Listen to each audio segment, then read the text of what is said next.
याद दिलाया है जो भूल चुके हैं। ये जो आरएन जुलूस जो निकाले गए पूरे देश में, और उस जुलूस में हर जगह पर वायलेंस हुआ, चाहे मध्य प्रदेश हो, राजस्थान हो, गुजरात हो, कर्नाटक हो, गोवा हो, जहाँ जहाँ ये आरएन या का जुलूस गया, प्रोसेशन गया, वहाँ पर वायलेंस हुआ। तो वहाँ की सरकारें सरासर नाकाम साबित हुई उस वायलेंस को रोकने के लिए। और क्यों सरासर नाकाम साबित हुई? बल्कि वो सरकारें खुद, जो अंग्रेजी का लफ्ज़ इस्तेमाल करूँगा कि ये तो जो गड़बड़ हुई वो स्टेट कॉम्प्लिसिट वायलेंस था, स्टेट कॉम्प्लिसिट वायलेंस हुआ है। और आप दंगाइयों को दंगा करने से रोक नहीं सकते। परमिशन जुलूस का देने वाली सरकार, जब आप परमिशन दे रहे हैं तो जिम्मेदारी बीजेपी और जो वहाँ की सरकार है उनकी होनी चाहिए कि कोई वायलेंस ना हो। तो जो भी वायलेंस हुआ आरएन यात्रा या जुलूस में, वो स्टेट कॉम्पल्सिड वायलेंस है। और दूसरी बात यह है कि पत्थरबाजी हुई, फिर आप घर तोड़ देते हैं मध्य प्रदेश में। किस बुनियाद पे घर तोड़ते भाई आप? ये तो ये जेनीवा कन्वेंशन का वायलेशन है। आपको पकड़ना चाहिए उन लोगों को, अगर करे तो। आप घर किस बुनियाद पे तोड़ रहे हैं भाई? और एक ही कम्युनिटी घर तोड़ रहे हैं आप, क्यों? और आपको कौन ने अख्तियार दिया घर तोड़ने का? चलिएगा इलीगल है तो नोटिस दीजिए। क्या वही घर इलीगल है, दूसरे घर इलीगल नहीं है? एक ही कम्युनिटी के मध्य प्रदेश में आप घरों को तोड़ते हैं। और जो बच्चे अभी अडल्ट नहीं हुए, 70 बच्चों को आप उनको मारपीट करते हैं। और फिर दुनिया ने वीडियो देखा कि महिलाओं को, ज़ईफ महिलाओं को, बुजुर्ग महिलाओं को, 70 साल की महिलाओं को आप उनको मार के हाथ और पैर तोड़ देते हैं उनका। पुलिस तोड़ती है उनका, मध्य प्रदेश पुलिस। ये आप काम कर रहे हैं। राजस्थान में हुआ, क्या कर राजस्थान कांग्रेस सरकार? भाई आपकी सरकार ने उनको परमिशन दिया। जब परमिशन आप देते हैं तो कैसा वायलेंस होता है? फिर घर जलाए जाते हैं, वहां पर दुकानें जलाई जाती हैं, टारगेटेड घर जलाए जाते हैं राजस्थान में, कर्नाटक में होता है ये। तो ये पूरे कंट्री में इतने 6-7 प्रदेशों में अगर हो रहा है तो ये देखिए, ये एक ऐसा नहीं है, पूरा प्लानिंग से हो रहा है ये। और आप टारगेट कर रहे हैं वो मुस्लिम माइनॉरिटीज को। सिर्फ क्यों कर रहे हैं भाई मुस्लिम टारगेट? आप पहले आप बोलते हिजाब नहीं पहन सकते, सेकुलर स्टेट है, गोश्त नहीं खा सकते, सेकुलर स्टेट है क्या? फिर आप कानून बना देते फिर उसके ऊपर। कहां पे रुकेगा बात? ये mob lynching, state sponsored violence, अब स्टेट कॉम्प्लिसिट वायलेंस, और संघ परिवार लो इंटेंसिटी वायलेंस कर रही पूरे देश में। ये परफेक्ट कर चुके हैं अपनी चीज को। लो इंटेंसिटी वायलेंस करते हैं, यहां करो, वहां करो, इधर करो। सरकार की जिम्मेदारी बताइए? सरकार की जिम्मेदारी है नहीं है। आप सो रहे थे, कैसा दंगा होने दिया आपने? कितने पुलिस वालों को सस्पेंड किया आपने? कितने आईपीएस अफसरों को सस्पेंड किया आपने? इससे बात साबित हो रही कि आपकी पूरी रजामंदी से, जिसको हमने कहा अंग्रेजी का लफ्ज स्टेट कॉम्प्लिसिट वायलेंस है, बिहार में होता है। हमारे खिलाफ बातें करते हैं, बकवास करते हैं। कैसे मस्जिद के बजा के झंडा लगाते हैं भाई? आप बताइए, कैसे लगाते हैं कोई भी? इसका जिम्मेदार कौन है? मैं हूं जिम्मेदार उसका। तो ये सब चीजें हो रही हैं। सर, करौली में बीजेपी तो ये अरेस्ट करने के एक्सोडस हो रहा है हिंदूज का, और कोई पुलिस वाला खुद बोल रहा है कि मतलब सर वहाँ पुलिस वाला एडमिट करिए कि कैमरा पे गवर्नमेंट का फेलियर होता है इस तरह। राजस्थान करौली में जो कुछ हुआ, मध्य प्रदेश में जो कुछ हुआ, गुजरात में आनंद, हिम्मतनगर, खंभाट में जो कुछ हुआ, कर्नाटक में जो कुछ हुआ, गोवा में जो कुछ हुआ, वहाँ की सरकारों की रजामंदी से ये स्टेट कॉम्प्लिसिट वायलेंस हो रहा है। और टारगेट पे कौन है? कौन उस प्रोसेशन का परमिशन देता है? सरकार देती है। तो सरकार जब देती है तो सरकार कैसे वायलेंस होने देती है वहां पर? और फिर मध्य प्रदेश में, राजस्थान में घर जलाए जाते हैं, दुकानें जलाई जाती हैं, और मध्य प्रदेश घर तोड़ते हैं। किस बुनियाद पे घर तोड़ेंगे भाई आप? कौन से कानून तहत तोड़ रहे हैं आप? बताओ, कानून बताओ हमको। और आप मासूम बच्चों को, 13-14 साल के बच्चों को पकड़ के पीटते हैं, मारते हैं, रोड पर लटाकर उनको। सर ये बताइए, रामनवमी के दिन जेएनयू में एक ये मटन नहीं खाना या नॉनवेज नहीं, आस्था के लिए आस्था मेरी आस्था नहीं है क्या? मेरी आस्था भी है हिजाब पहनना, मेरी आस्था नहीं है। तो आप एक काम करिए ना, फिर जितना एक्सपोर्ट होता है गोश्त उस दौरान में बैन करिए इंडिया में। मैंने गोश्त का एक्सपोर्ट आप बैन नहीं करेंगे क्योंकि आपको डॉलर मिलते हैं, और वो जो मासूम बेचारा जो दिन में 100 रुपये 200 रुपये कमाता, उसके कारोबार को आप लगाते हैं। आस्था की बुनियाद पर देश चलेगा या संविधान के ऊपर चलेगा? बता दीजिए आप। फिर मेरी आस्था क्या क्या होगा बताइए? मेरी आस्था भी है रमजान है, फिर शराब की दुकानें क्यों खुली पड़ी हुई है? क्या देश संविधान से चलेगा या आस्था पे चलेगा आप? यानी आपकी आस्था सबसे इंपॉर्टेंट है और दूसरों की आस्था क्या भाड़ में जाए? आपने हिजाब की बात की तो कहा नहीं भाई यूनिफॉर्म है, फिर यहां पर यूनिवर्सिटी में क्या गोश्त खाना क्या आस्था आ गया? कहां से देश कौन सी राह पे जा रहा है? बीजेपी को, संघ परिवार को हम शुरू से कह रहे हैं कि जिस राह पे आप इस देश को लेकर जा रहे हैं इससे देश कमजोर हो रहा है, और देश कमजोर हो रहा है।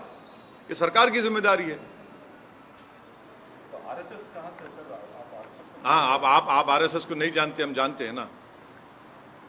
आरएसएस का स्टेट वायलेंस बोल रहे हैं। आपको हम बोलेंगे किताब पढ़ो।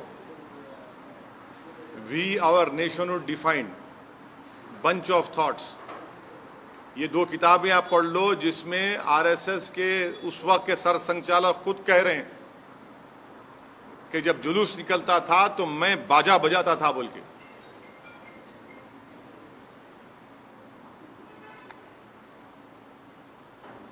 सर, पाकिस्तान में सत्ता परिवर्तन हुआ है, जो नए वज़ीर आला बने हैं वहाँ, वज़ीर आज़म, उन्होंने कश्मीर का राग अलापा है। क्या अभी ये तो भारत सरकार को जवाब देना चाहिए उनका।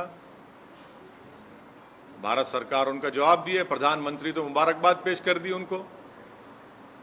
नहीं, आप हमसे सवाल कर रहे हैं। नहीं सुनिए, नहीं प्रधानमंत्री ने क्या जवाब दिया? प्रधानमंत्री ने मुबारकबाद दे दी उनको। देश के प्रधानमंत्री जो मुबारकबाद दिए हैं उनको, नहीं प्रधानमंत्री ने उनको मुबारकबाद दी है और कहा कि भाई इस खित्ते की अमन के लिए हमको अमन को बरकरार रखना चाहिए, टेररिज्म खत्म करना चाहिए। अब देश के प्रधानमंत्री मुबारकबाद दे रहे हैं तो ओवैसी से क्यों सवाल किया जा रहा है? आप कश्मीर से हमसे सवाल क्यों करते हैं? प्रधानमंत्री से भी करिए।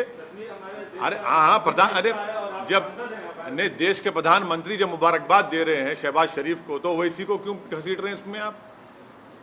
सर लेकिन इमरान खान ने भी अपने फॉरेन पॉलिसी को तारीफ देश के प्रधानमंत्री ने शहबाज शरीफ को, सुनिए, देश के प्रधानमंत्री ने शहबाज शरीफ को मुबारकबाद दी है।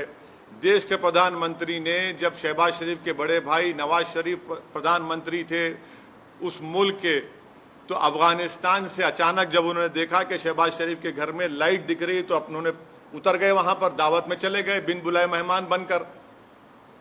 हैं, हमको क्यों बोल रहे हैं? फिर उसके बाद पठानकोट हुआ, आप प्रधानमंत्री से पूछिए, वो मुबारकबाद दिए हैं। फॉरेन पॉलिसी पे फॉरेन पॉलिसी नहीं रहते हैं, लेकिन अरे हम प्रधानमंत्री ने जो मुबारकबाद दी है शहबाज शरीफ को, असदुद्दीन ओवैसी को क्यों पूछ रहे हैं आप? प्रधानमंत्री चीन के ऊपर नहीं बोलते। प्रधानमंत्री चीन का नाम लेने से डरते हैं। प्रधानमंत्री वो इलाकों में जहां पर आज हम पेट्रोलिंग नहीं कर सकते, उन हिस्सों में जो भारत का हिस्सा पे चीन बैठा हुआ है, डेप्सांग में क्या हो रहा है, हॉट स्प्रिंग में क्या हो रहा है, डेमचौक में क्या हो रहा है, प्रधानमंत्री बोलते ही नहीं है। और मैं प्रधानमंत्री से कह रहा हूं कि हम इनकी खामोशी से ऐसा लग रहा है कि कहीं सियाचिन हमारे हाथ से चीन ना छीन ले। ये खतरा है देश के लिए। सर, हम आपसे सवाल इसलिए पूछ रहे हैं कि पाकिस्तान के वज़ीर आज़म ने कश्मीर की बात उठाई और कश्मीर के कई मसलों पर आप सरकार को घेरते रहे हैं। जब देश के प्रधानमंत्री चीन पर नहीं बोलकर शहबाज शरीफ को मुबारकबाद देते हैं तो ये सवाल देश के प्रधानमंत्री से पूछा जाना चाहिए, असदुद्दीन ओवैसी से नहीं। मैं देश का प्रधानमंत्री नहीं हूं। देश के प्रधानमंत्री ने खुद मुबारकबाद और मीठे मीठे अल्फाजों में शहबाज शरीफ के प्रधानमंत्री बनने पर उनको मुबारकबाद दी है। हाँ, तो आप अच्छा आप अभी प्रधानमंत्री के स्पोक्स पर्सन बन चुके हैं, जर्नलिस्ट नहीं रहे आप। मुबारकबाद पेश करता हूं आपको। तो देखिए, ये सवाल करने का मतलब ये है कि मैं अपनी देशभक्ति को साबित करूं। और प्रधानमंत्री जब शहबाज शरीफ को मुबारकबाद देते हैं उस पर क्या बोलेंगे आप? आपकी जबान चुप हो जाती है। अरे मैं आपको उल्टा सवाल करना चाहिए प्रधानमंत्री से, बीजेपी से। दूसरे मुल्क का वजीर आजम हमारे कश्मीर के बारे में बात उनके सुनिए, उनके उस बयान के बाद ही मेरे देश के प्रधानमंत्री ने शहबाज शरीफ को मुबारकबाद दी। आप ही दे दीजिए सर, हाँ, आप ही दे दीजिए। देश के प्रधानमंत्री दे दिए ना, देश के प्रधानमंत्री दे दिए, शहबाज शरीफ को मुबारकबाद दे दिए। अब नहीं मालूम, हो सकता है घर में दावत है चले भी जाएंगे, क्योंकि जब नवाज शरीफ के पास गए थे खाना खाने। कश्मीर वाले मुद्दे पे आप क्या कहेंगे सर? क्या कहेंगे हम तो शुरू से कह रहे हैं कि 370 हटाना एक कॉन्स्टिट्यूशनल ब्रीच था। बोलिए आशीष साहब। Sir, 2014 onward, we have witnessed more justice kind of incident. We witnessed now listing several of certain persons who are yet to proven guilty or accused in court. You see, this is clearly a state complicit violence, number one. Secondly, this is a collective punishment being given to one particular community. Third, this is a grave violation of Geneva Convention.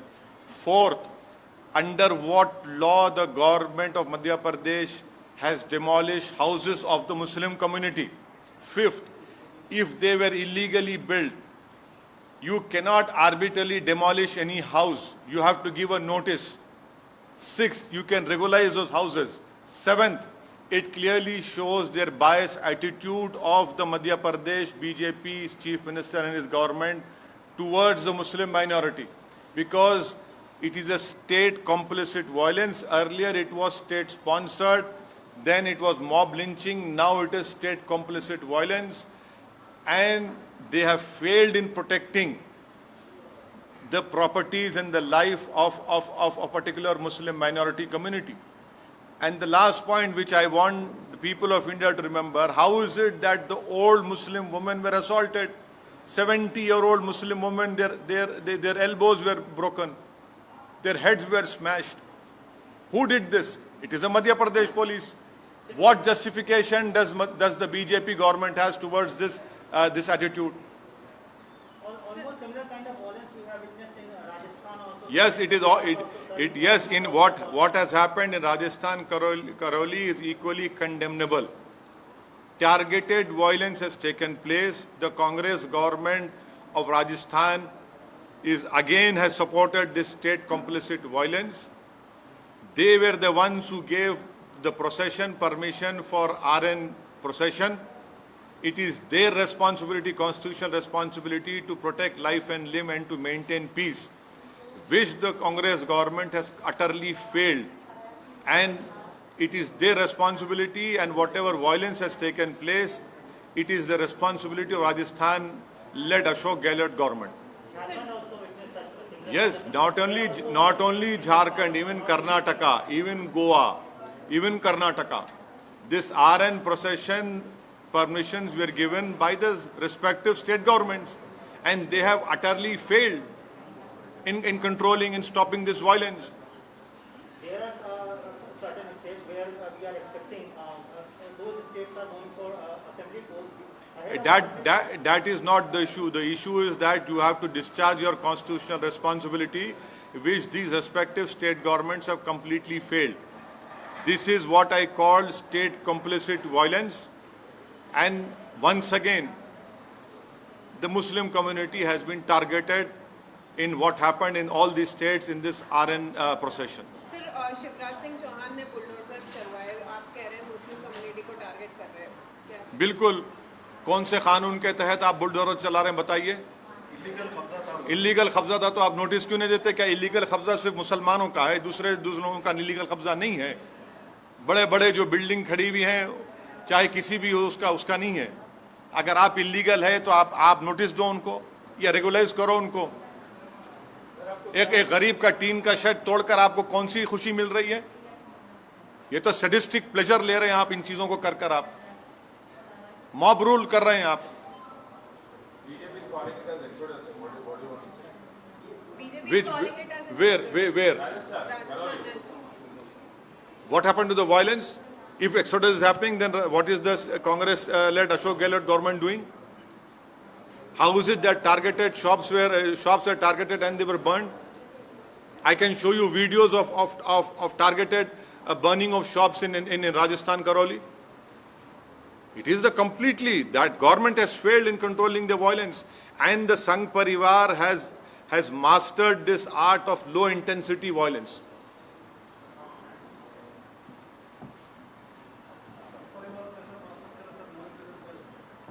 Where is the role? कहाँ direct कहाँ role है उनका? नहीं, पूरे आसमान से आए ना, यहाँ के नहीं थे वो मैंने नहीं, सही है, बिल्कुल से आसमान से आए थे।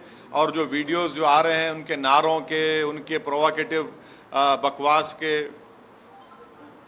एक जगह भी लोकलाइज जो भी थे वहाँ पे लोकलाइज क्यों? हाँ, और बिहार में मुजफ्फरनगर में वहाँ पर मस्जिद के ऊपर झंडा लगाना, आरएसएस वाला था सर वो। बिल्कुल। कौन रहते फिर वो लोग? कौन है? संघ परिवार। देखिए, वो संघ परिवार के लोग हैं, नहीं है? आप तो नहीं ना संघ परिवार के? सर, आप आरएसएस को क्यों संघ परिवार के लोग इस देश में लो इंटेंसिटी वायलेंस करने के लोग मास्टरी हासिल कर चुके हैं। कैसे कोई जुलूस के दौरान में मस्जिद के ऊपर झंडा लगा सकता है? पुलिस क्यों खामोश बैठी थी? क्या हम नहीं देख रहे कि आप हिजाब शुरू होता, कभी गोश्त शुरू होता, कभी दिल्ली का राइट होता, कभी मॉब लिंचिंग होती है? क्या हो रहा है फिर ये? इनका फायदा क्या होता है सर? लोग ये बहुत अच्छा हेट्रेड आप पैदा कर रहे हैं इस देश के नागरिकों के खिलाफ, जो एक मजहब पे चलने वाले हैं। आप उनके खिलाफ हेट्रेड पैदा कर रहे हैं। सर उत्तर प्रदेश में जैसे बुलडोजर हिट हुआ, तो ये मध्य प्रदेश में जो बुलडोजर चला, आपको लग रहा है कि इसका विस्तार है? बुलडोजर का जो कॉन्सेप्ट बना है नया, उसका विस्तार हो रहा है? अगर आप किसी का भी घर तोड़ रहे हैं बगैर नोटिस दिए, तो वो नंबर 1 एक कलेक्टिव पनिशमेंट है कम्युनिटी के खिलाफ। सेकेंडली, अगर वो इलीगल तरीके से बनाया गया तो नोटिस देने का ये प्रिंसिपल्स ऑफ नेचुरल जस्टिस के खिलाफ है कि बगैर नोटिस दिए उसको तोड़ रहे हैं। थर्डली, आप वायलेंस को रोकते नहीं है, आपकी नाक के नीचे वायलेंस होता है और उसके बाद आप ये सब तमाशे करते हैं। तो ये घर को तोड़ना कौन से कानून के तोड़ रहे हैं घर? बताइए आप। नहीं, मैं दूसरा नहीं, मैं आपको कानून की, संविधान की बात कर रहा हूं। आप कौन से कानून के घर को तोड़ रहे हैं? बताइए हमको। सर मैं एक बगैर नोटिस दिए आप, ये तो जेनीवा कन्वेंशन के खिलाफ है। वो आपकी बात सही है सर। नहीं, मैं सही बोलता हूं ना, गलत कब बोला हूं मैं? वो एक मानसिकता जो जैसे बुलडोजर जो यूपी चुनाव में हिट हुआ, तो एक तरह से अप्रूवल मिल गया कि हाँ इस तरह से मध्य प्रदेश में आप जो आरएन प्रोसेशन में जो वायलेंस हुआ उसी पर स्टिक करिए। मध्य प्रदेश में जो घर तोड़े गए मुस्लिम समाज के, वो कौन से कानून के तहत शिवराज सिंह चौहान बीजेपी ने तोड़े? बताओ हमको। आपने क्यों परमिशन दिया जब आप वायलेंस को कंट्रोल नहीं कर सकते? अगर वो इलीगल थे तो नोटिस क्यों नहीं देते आप अपनी नाकामी को छुपाने के लिए, आप अपने स्टेट कॉम्प्लिसिट वायलेंस को छुपाने के लिए आप एक कलेक्टिव पनिशमेंट मुस्लिम समुदाय को दे रहे हैं। ये जेनीवा कन्वेंशन के खिलाफ है, ये इंसानियत के खिलाफ है, प्रिंसिपल्स ऑफ नेचुरल जस्टिस के खिलाफ है। इसको हर उस शख्स को जो संविधान पर भरोसा करता, यकीन करता, उसको कंडेम करने की जरूरत है इस हरकत को। आपने मध्य प्रदेश में 70-75 साल की मुस्लिम महिलाओं को सर फोड़े हैं, उनके हाथ पैर तोड़ दिया आपने। 13-14 साल के बच्चों को रोड पर लिटाकर आपने उनको पीटा। ये आपका गवर्नेंस है।